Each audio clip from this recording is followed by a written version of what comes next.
Praise the Lord. सभी को प्यार भरी जय मसीह की। मेरे प्रिय भाई बहनों, एक बार फिर से परमेश्वर की पवित्र हजूरी में मैं आप सबका स्वागत करती हूँ। हालेलुया। आज जो मैं लेकर आई हूँ परमेश्वर का वचन, भजन संहिता 123, दया के लिए प्रार्थना।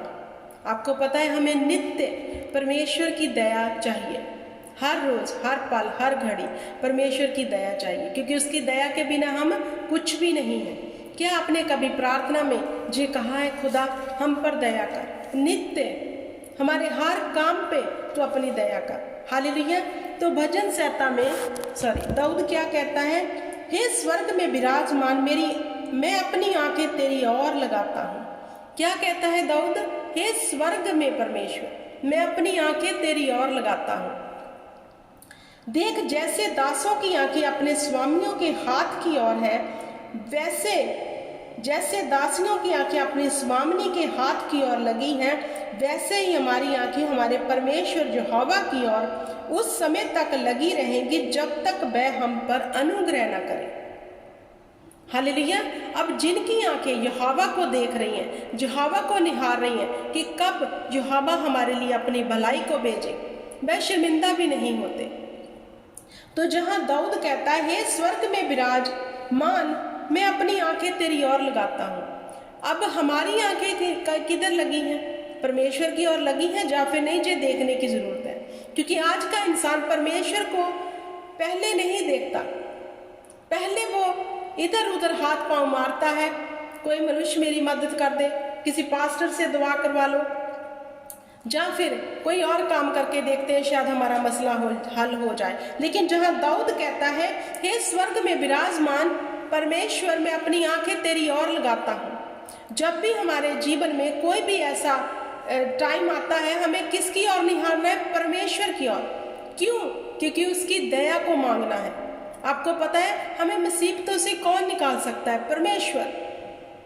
कोई मनुष्य नहीं, कोई हमारा साथ नहीं देगा। लेकिन परमेश्वर की ओर जब हम जाएंगे, पहला स्थान उसे देंगे, प्रथम बात अपनी उसके आगे रखेंगे, तो वह हम पर दया करेगा।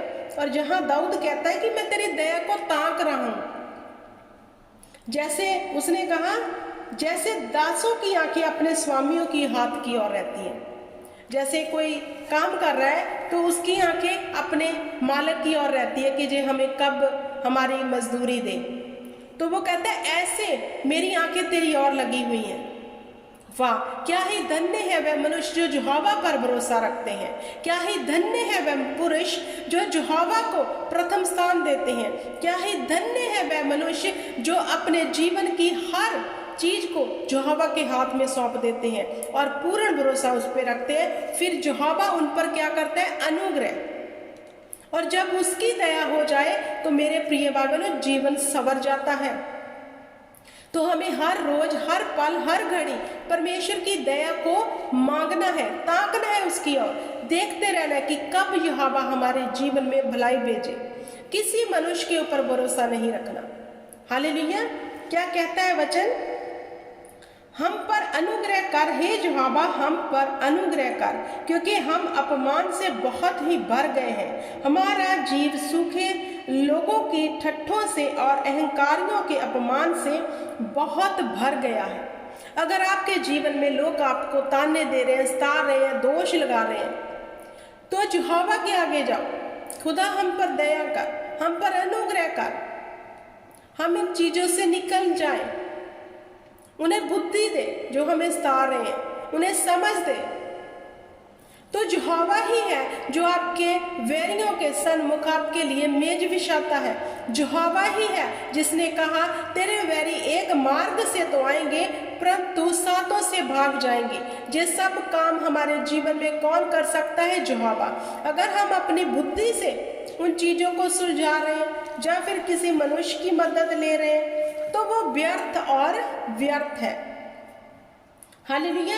लेकिन जहां दाऊद कहता है, मेरी आंखें अपने स्वामी की ओर लगी हुई हैं, परमेश्वर की ओर, कि कब परमेश्वर अपनी कृपा दृष्टि मुझ पर करे। अगर आपको लोग सता रहे हैं, आपके जीवन में आप सही चल रहे हैं, लेकिन फिर भी आपके जीवन में सताव है, दोष है, कुछ भी ऐसा, परमेश्वर के सन्मुख रख दो इस प्रार्थना को। वो ऐसे सुलझा देगा कि आप शांति में बन जाओगे। आपके जीवन में फिर कभी वो चीज आप पे प्रबल ना होने पाएगी। जब हम इन चीजों को किसी मनुष्य के आगे रखते हैं, अपनी बुद्धि से सुलझाते हैं, या फिर आप ही अपनी लड़ाई लड़ते हैं, तो हम हार जाते हैं। लेकिन जहां पर विजय कौन दिलाएगा? परमेश्वर। कैसे? जब हम उसकी दया को मांगेंगे। हे स्वर्ग में विराजमान मेरे परमेश्वर, मुझ पर दया कर। हे स्वर्ग में विराजमान मेरे खुदाबंद, मुझ पर अनुग्रह कर कि मैं शांति को पालूं, मैं तेरे किए उद्धार का दर्शन देखने पाऊं। मुझ पर दया कर, क्योंकि मेरे विरोधी बहुत बढ़ गए हैं। मुझ पर दया कर। मैं तो अपनी आंखें तेरी ओर लगाता हूँ, मैं तो अपना पूर्ण भरोसा तुझी पर रखता हूँ। तू मुझ पर दया कर। तो वो दया करेगा, क्योंकि वह जानता है, वह दिल और गुर्दों को जानता है, और उसे पता है कि इस मेरे बेटे ने, मेरी बेटी ने मेरे पे सिर्फ भरोसा किया है, तो मुझे इसकी मदद करनी है। तो जब यहोवा मदद करता है मेरे प्रिय भाई बहनों, सब मसले हल हो जाते हैं। एक बार अपना पूर्ण भरोसा परमेश्वर के ऊपर रख कर देखो। सच कहती हूँ, आपके जीवन में कोई विपत्ति ना आएगी। यहोवा आपको सब विपत्तियों से निकाल लेगा। जब भी आप प्रार्थना करो तो यहोवा के सन्मुख जाकर परमेश्वर की दया को मांगो। खुदा मेरे काम पर दया कर, मेरे बच्चों के ऊपर दया कर, जो मेरे विरोधी हैं उन पर भी दया कर। हालेलुया। मेरी हर चीज पे परमेश्वर तेरी दया हो जाए। मैं मांगता हूँ, मैं मांगती हूँ। हालेलुया। मेरा जो स्वभाव चिड़चिड़ा है, मुझ पर दया कर। मेरे मन में जो बुरे विचार आते हैं, यहोवा मुझ पर दया कर। जो मैं प्रार्थना नहीं करने नहीं बैठती, मुझ पर दया कर। आप जब ये चीज बोलोगे परमेश्वर को, तो उसकी दया आप पर हो जाएगी। और आपको पता है, उसने कहा मैं जिस पर चाहूं उस पर दया कर सकता हूं। और जब पौलुस के कांटा चुभा था, उसने परमेश्वर के आगे 3 दफा प्रार्थना की, लेकिन उसको परमेश्वर ने क्या कहा? मेरा फजल ही तेरे लिए काफी है। मतलब, फजल का मतलब दया। जिस मनुष्य के ऊपर धरती पे परमेश्वर की दया हो जाए, उसकी हर परिस्थितियां कंट्रोल में हो जाती है। मेरे प्रिय भाई बहनों, इतनी बड़ी है यहोवा की दया। क्या आपको लगता है कि आपने दया मांगी है काम के ऊपर, तो बस काम पे ही परमेश्वर दया करेगा? जब परमेश्वर दया करता है, हमारी सब चीजें जो बिखरी पड़ी हैं, उतल पुतल हुई है, उसे समेट देता है, इक्वल कर देता है, और हमारे जीवन में शांति भेज देता है। तो फिर हम क्यों ना मांगे उसकी दया?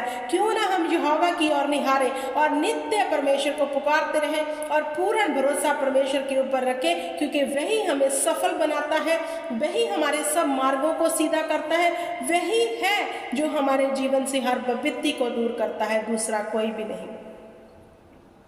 हालेलुया। हमारा पूर्ण भरोसा परमेश्वर के ऊपर होना चाहिए, क्योंकि उसी का फजल है जो हम उठ बैठ रहे, चल फिर रहे हैं, खाते हैं, पीते हैं, किसी मनुष्य का नहीं।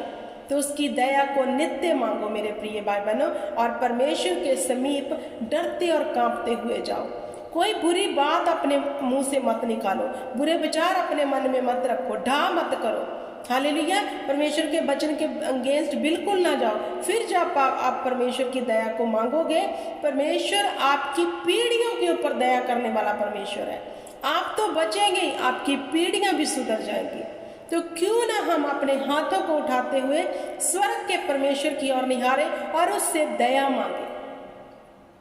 हालेलुया। आई होप कि ये वचन भजन संहिता 123 दया के लिए प्रार्थना समझ आ गई होगी। तो आइए हम करते हैं प्रार्थना।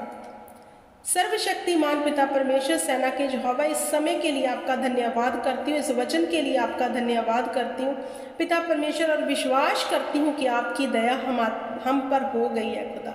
सचमुच आप जब दया करते हो खुदावंद खुदा, हमारा जीवन पिता परमेश्वर जी बन जाता है खुदा।